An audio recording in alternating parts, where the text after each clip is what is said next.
Hello, my friends. My name is Naveen Bhasin, and you're watching Podcast with Naveen Bhasin. As you know, we are here with a special personality today. He is multifaceted, honest, and talented. He is the ambassador of the Philippines to the Republic of India since 2024. And he is also a non-resident ambassador of the Republic of Philippines to Nepal. He is remarkable. He has a lot of experience. He roamed all over the world. And one important thing I would like to say that he is fluent in Japanese language. So let's welcome our guest, our ambassador here today, Mr. Josel Francisco Ignacio. Welcome, sir. Thank you very much, and good day and greetings to all the listeners and all the audience tuning in right now on the podcast. Thank you, Naveen, for this opportunity. How was your journey from a student to an ambassador? Oh, thank you so much. I've had I'm the product of simple family.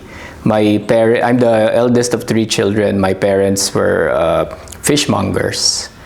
They raised us and put us through school and university, by hard work and by the work of their hands. Selling at one of Manila's prominent fish markets, doing that for 40 years. And I take great pride in that. I came from a seaside community along Manila Bay in the Philippines. Incidentally, a town that figures in one of the old Indian, related or one of the old artifacts written in a, Brahmic script found in the Philippines, and it makes mention of that particular town of mine. So anyway, things of great pride, and from those humble beginnings, my parents, my grandmother, sort of raised us very well, inculcated in our minds the importance of education and school, and so we tried to be diligent and. Then I found out later in life that I had this proficiency for languages, and my mother told me, I asked my mother what it's good for, when I was in high school, and she said, perhaps you can consider being a consul, and I didn't know what the word meant. But anyway, went through university and all that, until one day, again, my mother, as I had been working already in an IT company, and wanted to sort of shift career tracks, my mother saw the advertisement for the foreign service exam, and that's what led me now to where I am now, 28 and a half years later. Sir, I think that you're not born with a silver spoon in your mouth. You work really hard, and this is the time that we should learn from you that a simple boy from a simple middle class family, if he or she can become an ambassador, so we have a lot of options for our Indian people also. They can learn from your hard work and your persistence for the future career, sir. Our diplomatic relations started in 1949, and last year you celebrated 75th anniversary of the relations between the two countries, in which you launched a logo with Dr. S. Jaishankar. He met you, and both of you have launched a logo for anniversary celebration, sir. So congratulations. Thank you very much. Sir. Thank you very much. As you know that our Prime Minister Narendra Modi ji, he pointed out that 21st June is the International Day of Yoga. Sir, in Philippines, people practice yoga, sir? Yes, very much so. I grew up, hearing the word already, and in the Philippines now, anywhere you go, health buffs would invariably be practicing. I think, very top of mind, yoga among other disciplines. No, I mean, you would have some more modern ones like Pilates or, some other forms of exercise or martial arts even.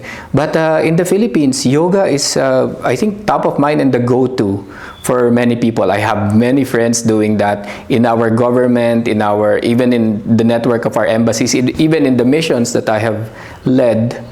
The first thing that we organize when we think of a wellness activity for our teams is yoga. I think it's a very subtle science. It's the perfect discipline, because there's a focus not just on the physical but on the mind and on the spiritual.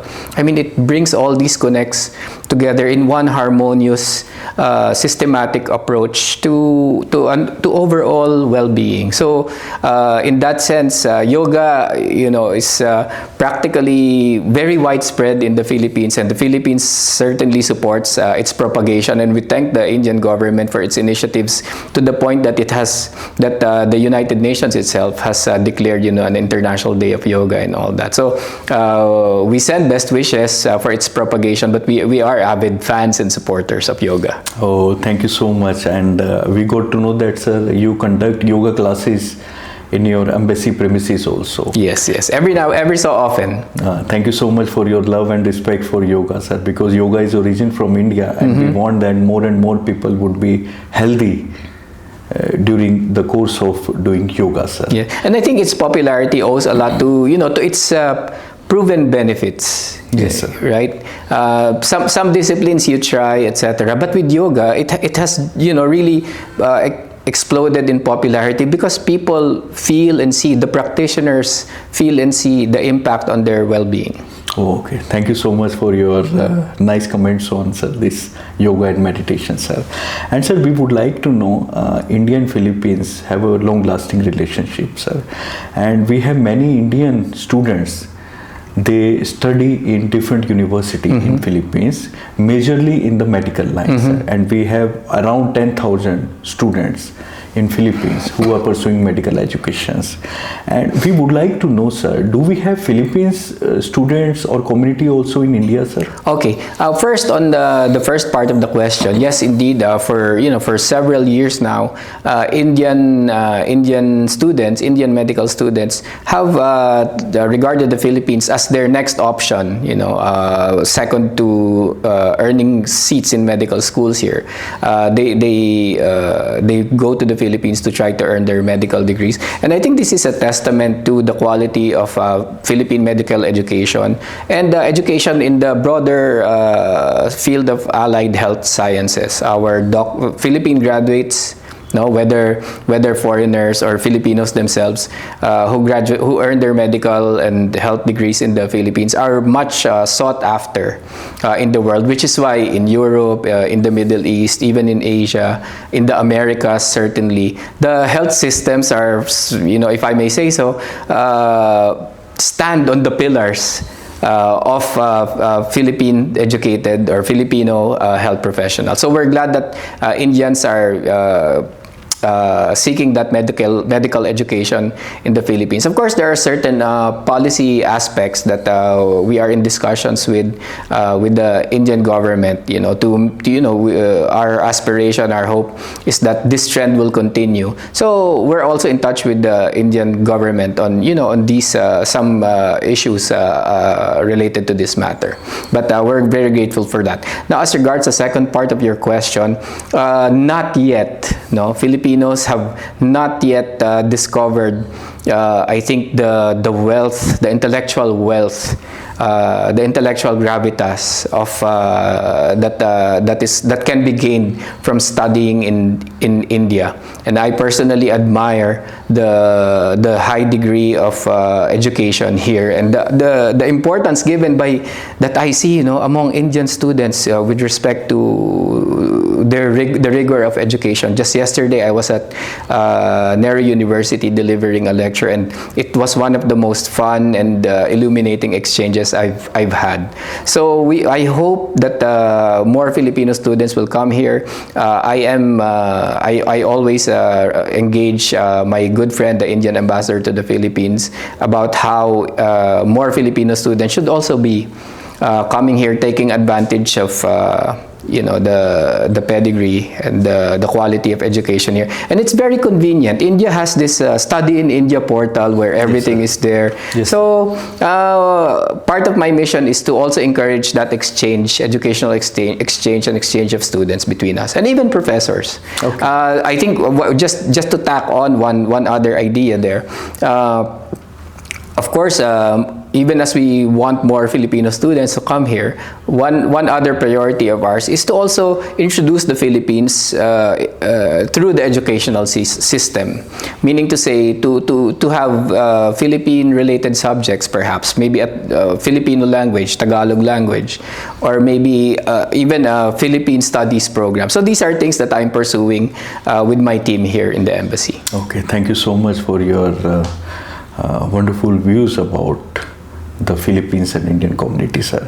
And regarding this Tagalog language, sir, I heard that some words in the Tagalog language, they are the loan words from the Sanskrit language. I mean, so the Philippines has so many languages, like India. Of course, not as many as India's, but we have many languages. Just because we have so many islands and ethno-linguistic groups because of the geography of the islands and the history. So anyway, the Philippine languages, I'm sure not of which Tagalog is one, and they're, gained a lot from Indian and Sanskrit influences, as you have said. For instance, our word for face is mukha, which you can see right away derives from muk. Muk, yes, sir. Right. Wonderful, sir. And the other example that I usually cite is a story, and our word for that is kata. Katha, sir. Katha is a word, sir. Yes, see? Sir, from so, Indian language. And yes, that's just one of so many other words, and I'm pleased to say that, in fact, the embassy, over the past couple of months, we have issued some reels and, video series on these language connects between us. I mean, just to highlight that although the Philippines is on the Pacific side of Southeast Asia, and India is here in the middle, Indian Ocean, and we have countries, so many countries between us, still, Indic influences, Sanskrit, reached all the way to the Philippines. Yes, sir. Thank you so much. You have a very, deep knowledge about Tagalog language and the Sanskrit language. And you have given very good example of Muk and Katha, sir. We will remember all these things, sir. Among others. And more others. Among others. Yes, sir. You are right. As you know, sir, Philippine people also have a respect for Indian, and Indian people also have a respect for Philippines because we heard that there are some community, very small community, they have settled down in India. They married with Indian people. So it means that they like each other's culture, sir. It's true. With your presence, many things have happened in India. Like we have a president visit in 2025, Mr. Ferdinand Marcos Jr. It's a state visit right after 2007, which was Mrs. Arroyo visit. As we can say, she also had a state visit here in India. Yes. So, it's all by your grace that these things happened, sir. Could you please tell me, sir, what was that moment when the President of Philippines arrived in India? Thank you very much. Well, I think first, just to put on record and set the record straight, that of course, as ambassador and as head of a very hard-working embassy, we worked so hard to make the visit happen. But I will not go as far as claiming credit for this entire successful visit. I think this owes more and is a reflection more of the excellent state of relations that has arisen over the past decades, and especially over the past 3-5 years or so. So I think just to make clear there, but we're still, I will not deny that for that state visit of President Marcos to happen during my time, and to have had a hand contributing to it, is really one of the highlights of my stay, here in India. Well, I think the state visit of the president, through the kind invitation of Prime Minister Modi, I think is just the latest and maybe the highest level to date so far, stamp of approval, if I may say so, of the intensification of the relationship over these past few years. But more importantly, it's not just a growth, looking back from from an accumulation of the past 3 years, but also something more forward-looking, which is why the President and Prime Minister Modi elevated our relationship to a full strategic partnership.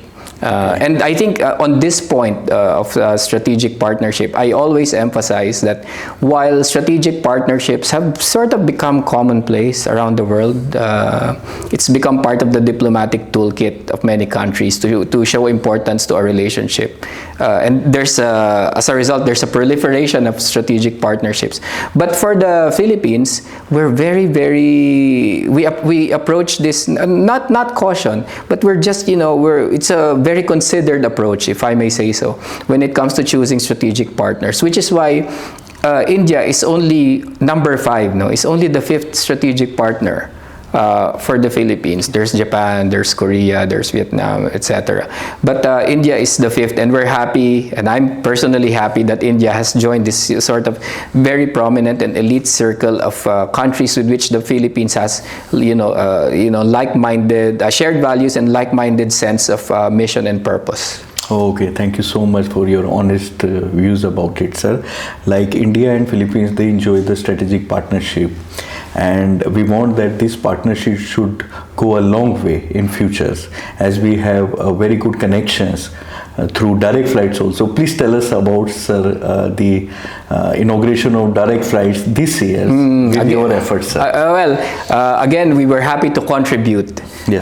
But of course, in the end, especially the matter of flights is also a private sector decision, and we're very happy and thankful to Air India for having made the dive, for having the confidence to restart this route, which has not been there for a decade or so now. We tried this before, but it petered out, and now we have it once again as of October 1. You said that's 5 times a week, except Tuesdays and Thursdays, and the flight is 6.5 hours. 6.5 hours. But I think again, this is just a further reflection of the leveling up of the relationship, and again, not just politically, but now a flight is ultimately about people-to-people linkages contact, and about business and tourism. So there's a very strong economic component to it. So the revival of the flight, shows also the quality and the scope of the expansion of the relationship. Okay. So we're very happy with it. Thank you so much, sir, for direct flights. And sir, please tell us